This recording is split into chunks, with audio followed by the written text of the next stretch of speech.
Good morning, everyone. Glad you're here. Good morning. Glad to be here.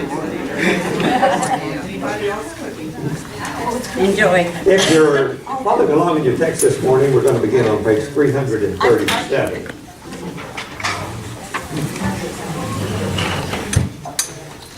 Just taking an introductory peek here at what we're going to be talking about. In Matthew, the 13th chapter, the first 3 verses, Scripture says that that day Jesus went out of the house and was sitting by the sea, and large crowds gathered to him. So he got into a boat and sat down, and the whole crowd was standing on the beach. This is such a popular scenario. It's like always where Jesus goes, the crowd follows. A lot of times it is by the Sea of Galilee. We've seen that time and time again. Nothing different about that. What is different, however, is the style of the teaching that Jesus uses with this crowd. For the first time, he begins to use parables to a large extent in his teaching. Can you think of any parables that Jesus used prior to this time in any of his teachings?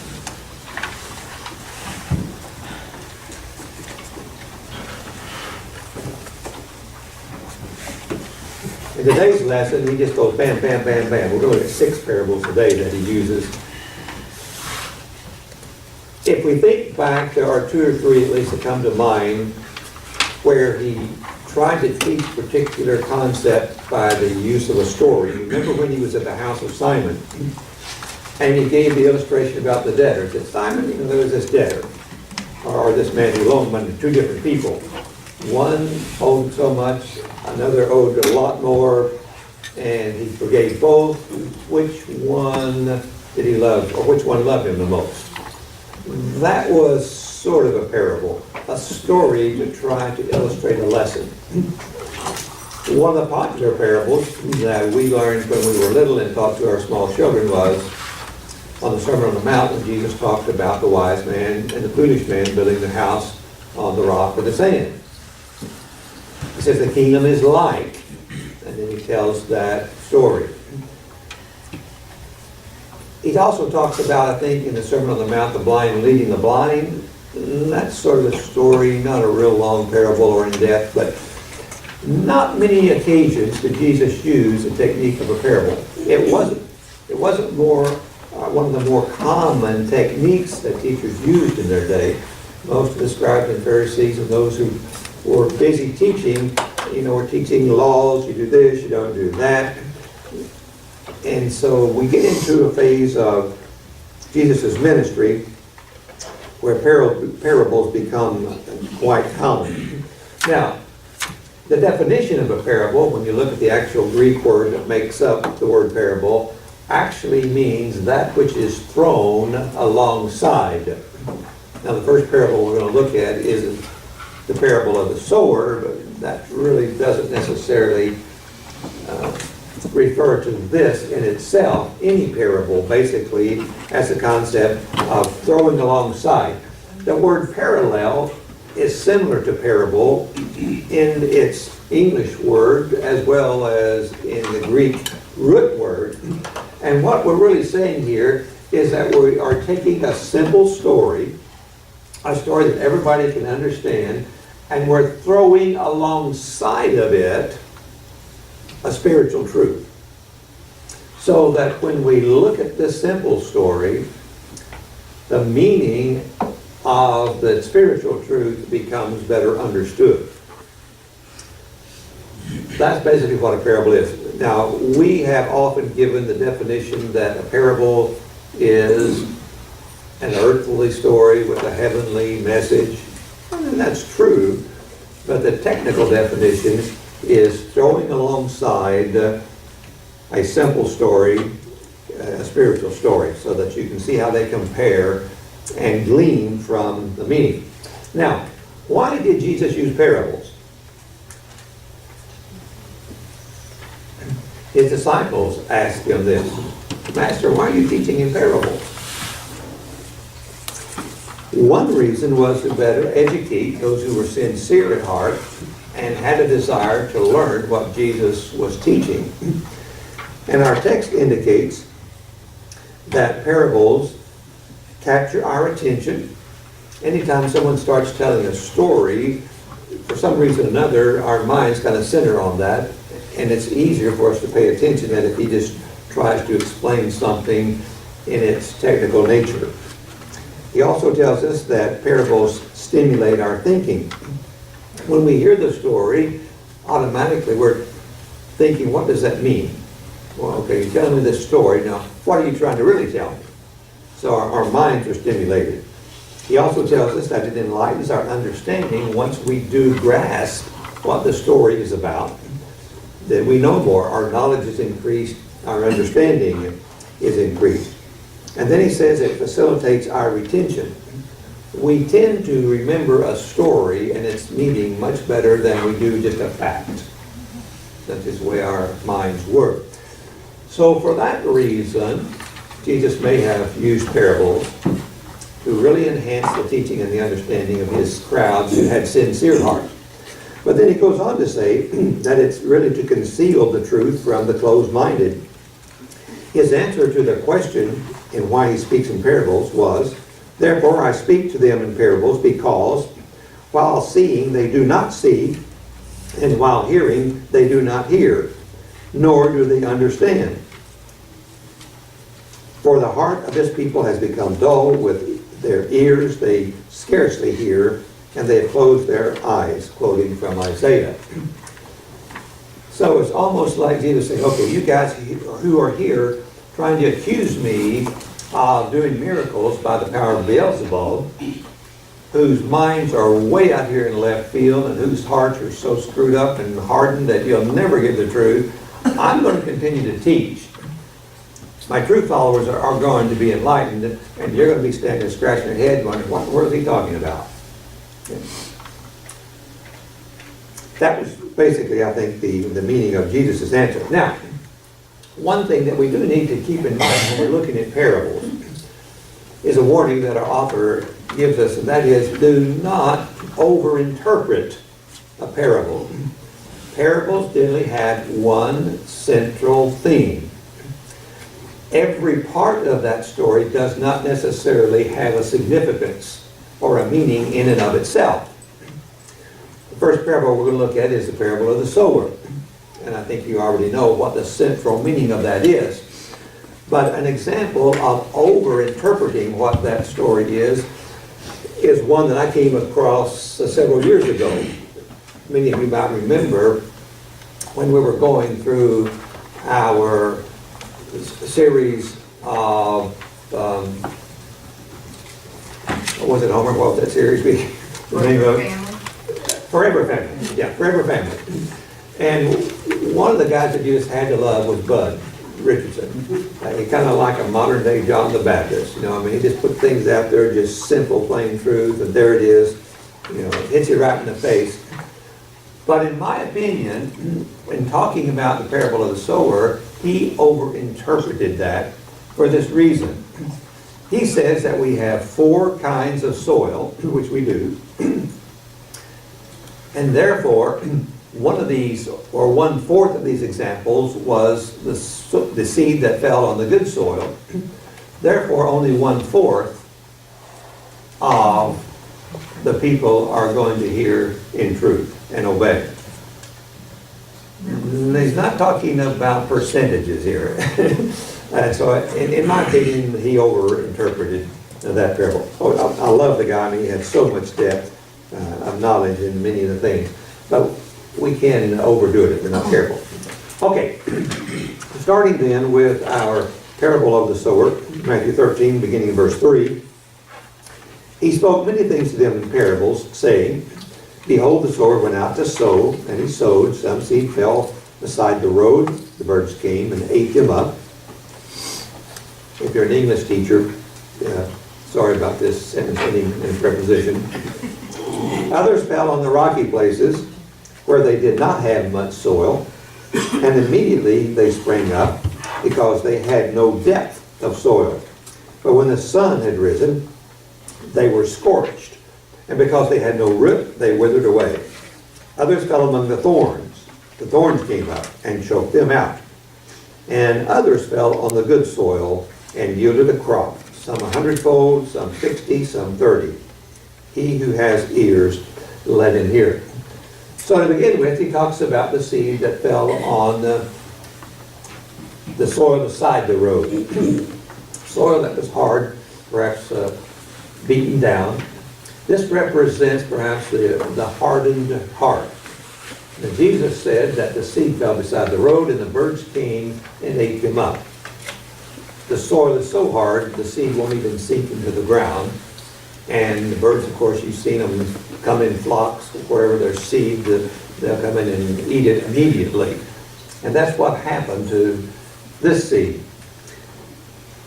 In his explanation to the apostles, he says this person hears, but he does not understand.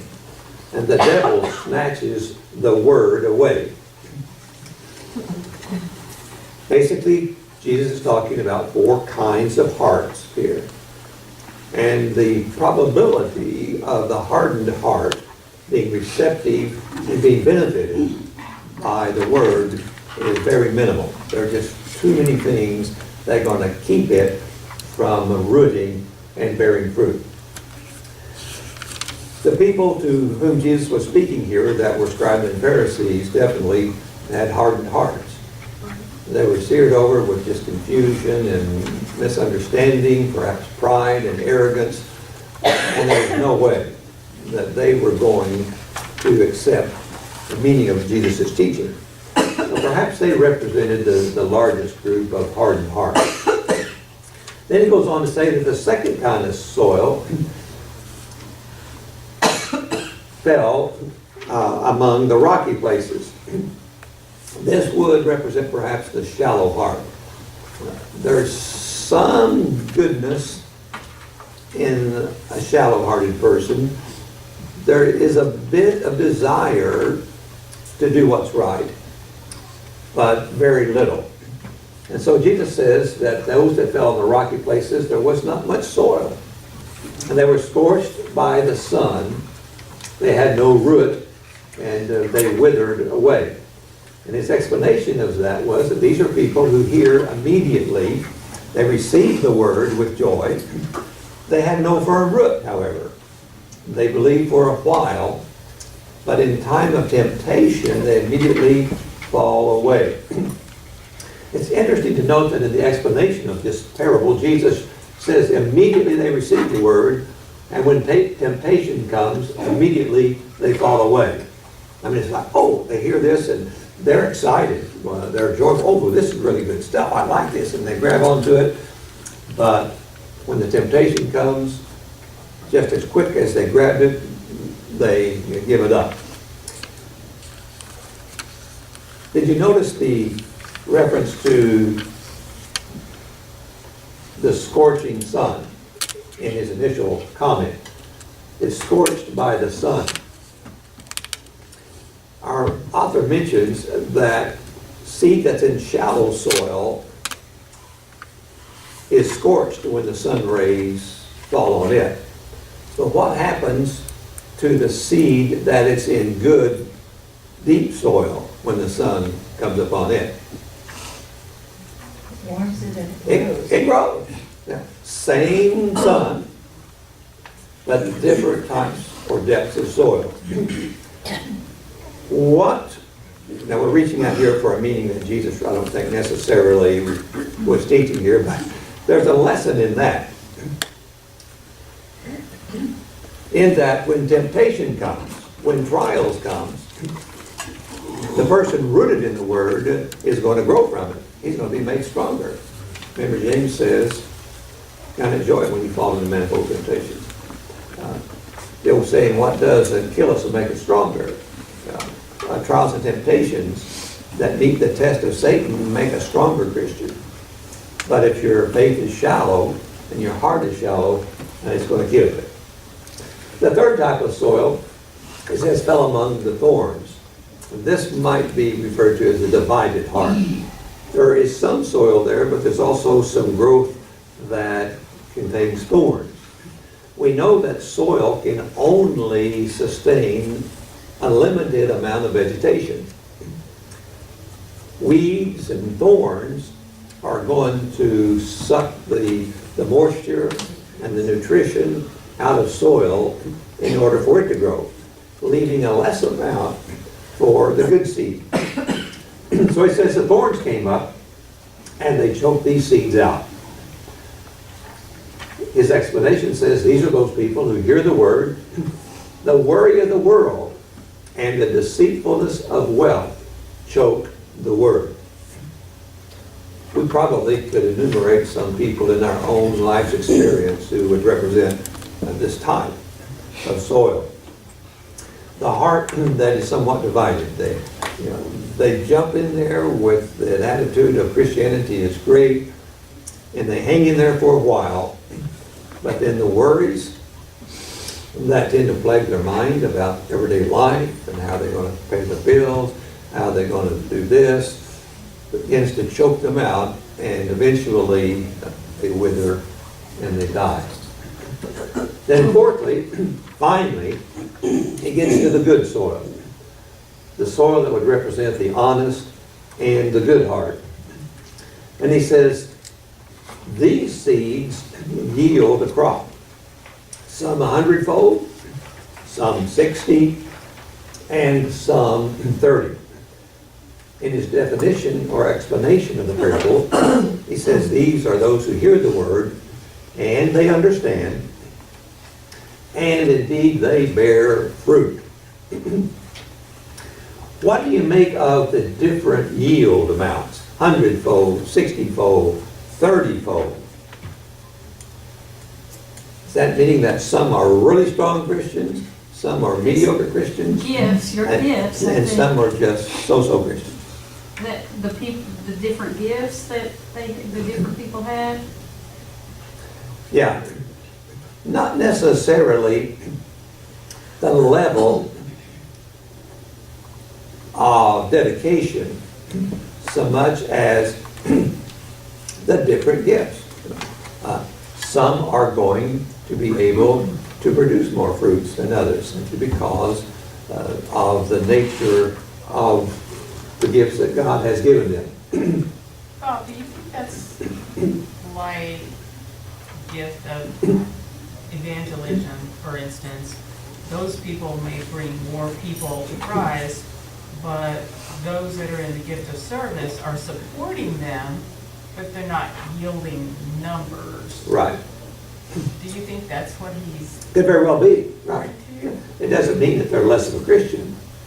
It just means if you're going to look at the fruits out there, the results, and we could argue about what fruits are, but again, we don't want to overinterpret. When we read the definition of the parable and purpose that Christ established for the hardened heart and the good heart, what that, this is what I thought. Now, Homer doesn't speak scripture. Homer speaks what Homer thinks. So you have to take it for that.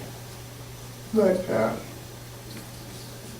he was talking to some people who had different levels of understanding, maturity, if you will, knowledge.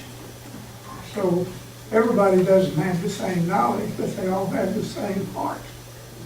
And so if you don't know as much as the one that yields good crop, you're probably not going to produce as much as they are.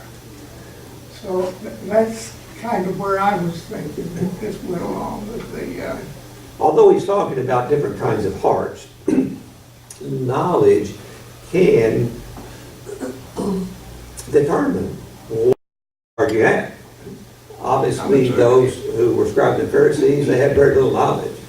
There's very little probability of them understanding. He says, these people understand. And the result of their life then is going to be good.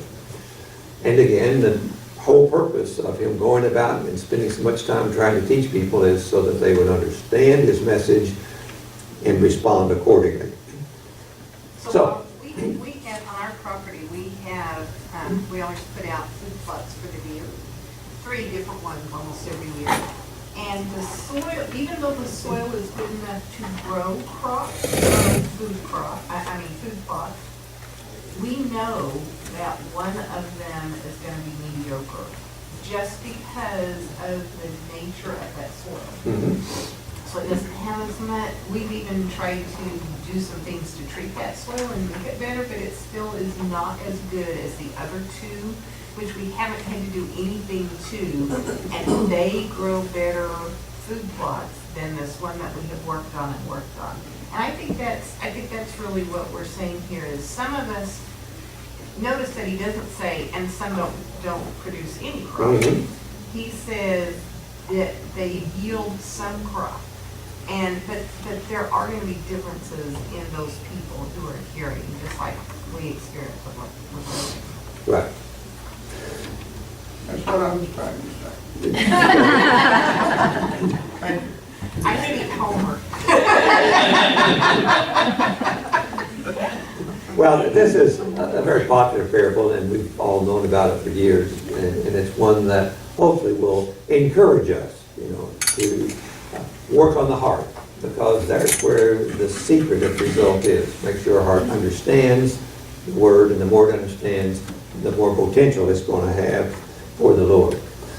Then it goes on to what's sometimes referred to as the parable of the silent growth. And he was saying, the kingdom of God is like a man who casts seed upon the soil. And he goes to bed at night and gets up by day, and the seed sprouts and grows. How, he himself does not know. The soil produces crops by itself. First the blade, then the head, then the mature grain in the head. But when the crop permits, he immediately puts in the sickle, because the harvest has come. So he says, the guy takes the seed, and he casts the seed upon the soil. And then he goes to bed, he gets up, he goes to bed, he gets up, the days just go by, and the seed begins to sprout, and it grows. And after it starts growing, it begins to produce a head. The head first is green, and in time it turns into the brown, ripe, mature head. And then he puts in the sickle and harvests it. But he says he doesn't know how this happens. He plants it, and he just watches it, and after a few months, it's ready to harvest. What is Jesus trying to teach us in this parable? We don't have to necessarily understand how or have to do all parts of it, but we still have to put in the Word. Spread the word, and who's going to give the increase? God. Paul said, God's going to give the increase. Put it out there. And it may not happen immediately. No, it's probably not going to happen overnight. So be patient. Let it take its time to sprout, to grow, to mature, and then become ready for harvest. I think that's a very encouraging thing, because many people become discouraged because they don't see the result. Right. And now, you may not have any results at all, but that's okay. You're doing what God told you to do. So you do what God tells you to do. You'll take care of the rest of it. And so we don't have to worry about our results, as long as we're doing what God says in the way that He says to do it. Exactly. We need to keep sowing. Keep sowing the seed. Some of it is going to produce fruit. Then he talks about the parable of the tares. Jesus presented another parable to them, saying, the kingdom of heaven may be compared to a man who sowed good seed in his field. Why so many parables about seed? That's what they would know. They understand that. Not many of us are farmers now, but then that was a very common thing for them to be involved in, or to see, or to watch. But while his men were sleeping, his enemy came and sowed tares among the wheat and went away. But when the wheat sprouted and bore grain, then the tares became evident also. The slaves of the landowner came and said to him, Sir, do you now, or did you not sow good seed in your field? How then does it have tares? And he said to them, An enemy has done this. The slave said to him, Do you want us then to go and gather them up? But he said, No. For while you are gathering up the tares, you may uproot the wheat with them. Allow both to grow together until the harvest. And in the time of the harvest, I will say to the reapers, First gather up the tares and bind them in bundles to burn them, but gather up the wheat into my barn. Many times we look at this parable and we think that he's speaking about the church. The righteous Christians and perhaps the hypocrites in the church.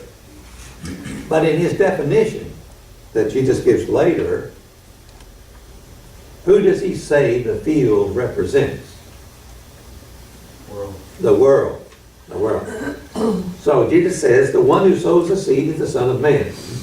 The field is the world. Out in the whole world you see those who are following God, and you see those who are following evil. Good seeds are the sons of the kingdom. The tares are the sons of the evil one.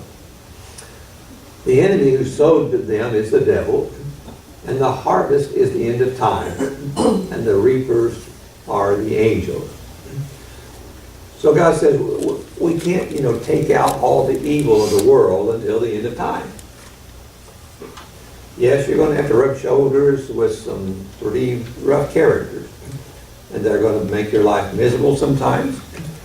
It may be difficult for you to deal with them, but they're going to be there. The obvious thing is, in time, these who are not righteous are going to be obvious. If you look out at a wheat field, somehow or another, the weeds tend to outgrow the good stuff. And they're going to stick their heads up there like these tares are, and saying, we're the bad guys. That's just going to make it that much easier for the angels to go, yeah, I know, I can see all you guys. We're going to harvest them first and throw them to be burned. And then they'll take the good stuff and it will end up in God's barn or God's house. Then he talks about the parable of the mustard seed. Did any of you get one of those mustard seeds that Jack was getting around here several months ago? I don't know where he'd gotten some mustard seeds, maybe for a class that he was teaching in the youth or something, but mustard seed is really small. If you've ever seen a Bermuda grass seed, you know how small they are.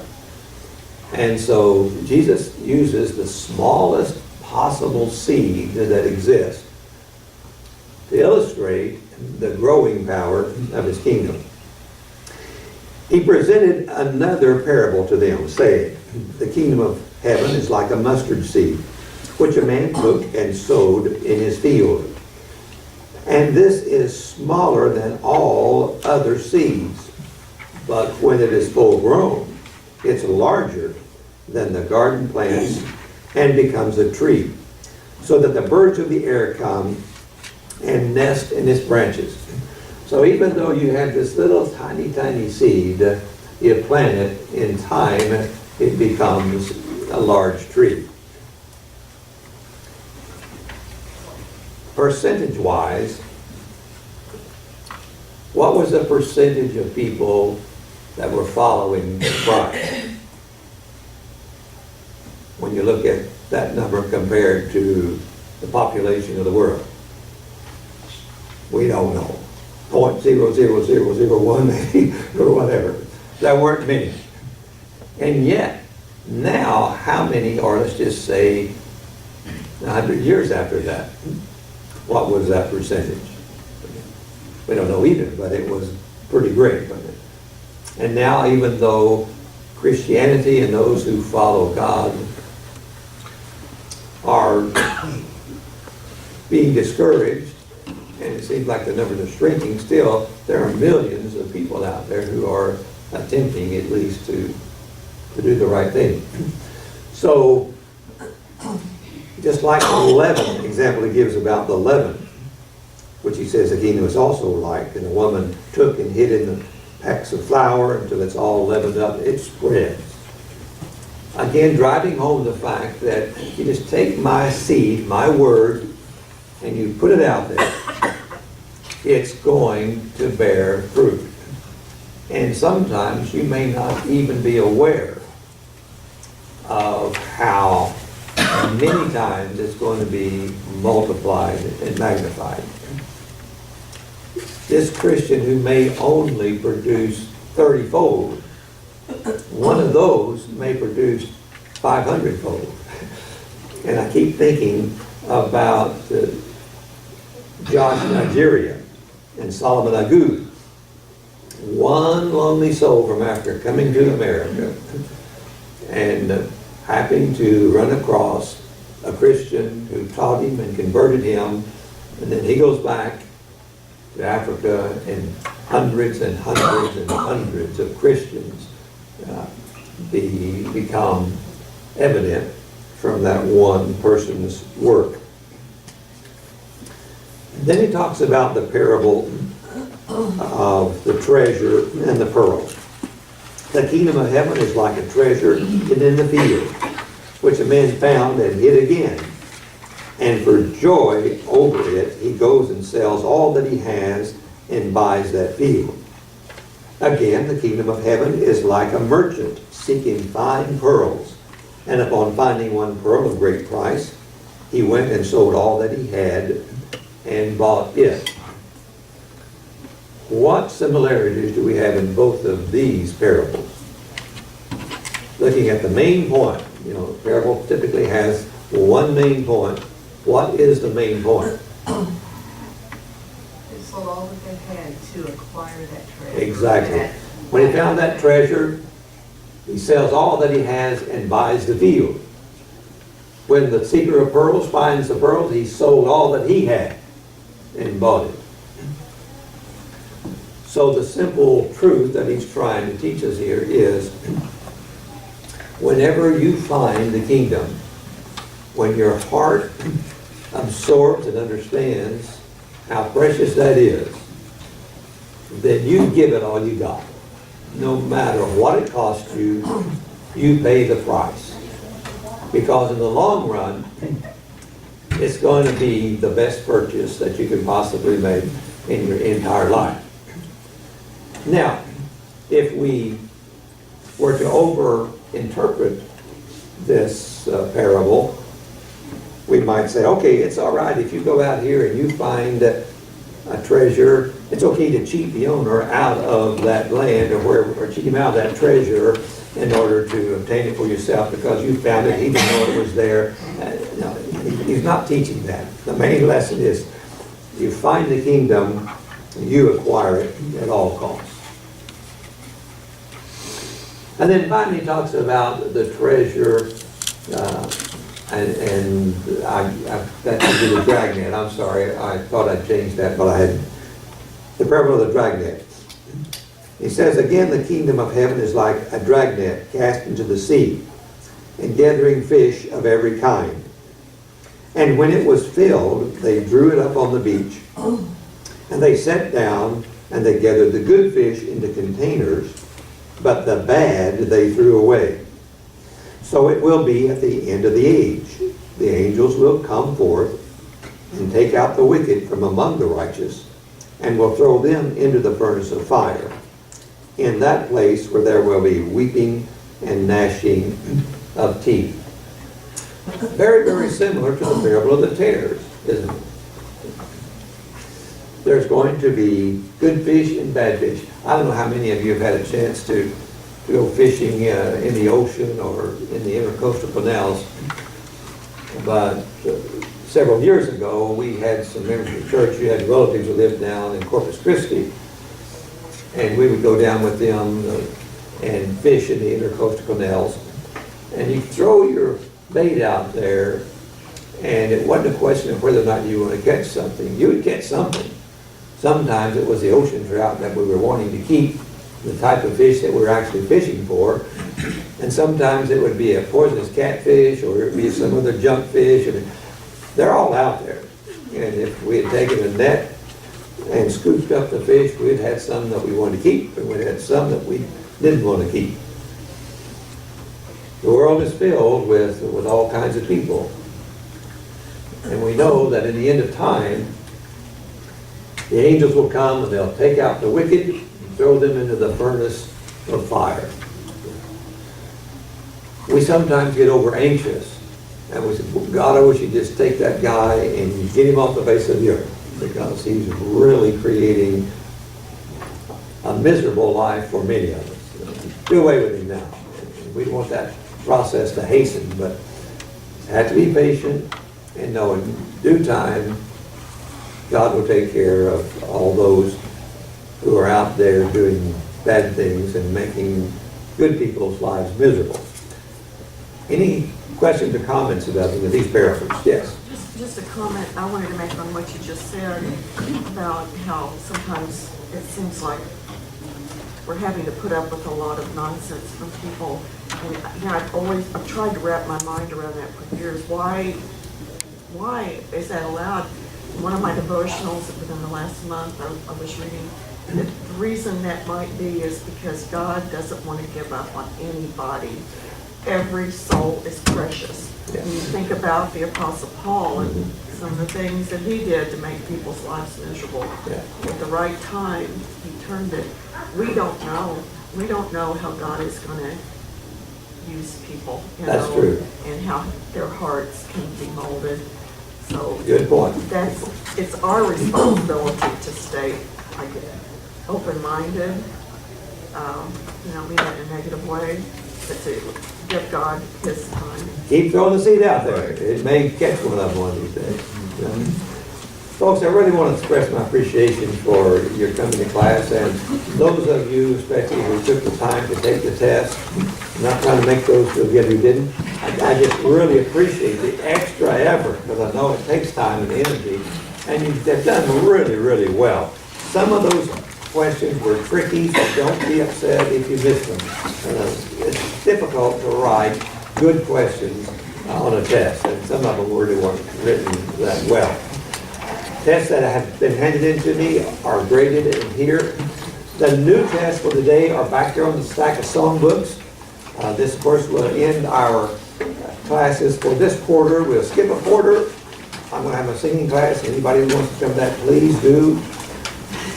Next quarter after that, we'll come back and finish the books. When I grade those tests that you take here, I tell you what you do is lay them, when you come and get through with them, lay them on that table out there just outside this door in this corner, and I'll pick them up and grade them, and I'll put them back there, until we get them all graded and all done. So that'll be the process. Thank you again. I appreciate your attendance and participation. Before we start again, Bob, will that be 3:07? Yes, starting that next. We don't know who's going to be. I'm sorry. That's all right. So we know what you send out. No, it was mine. It's different. You kind of get an idea. Some of the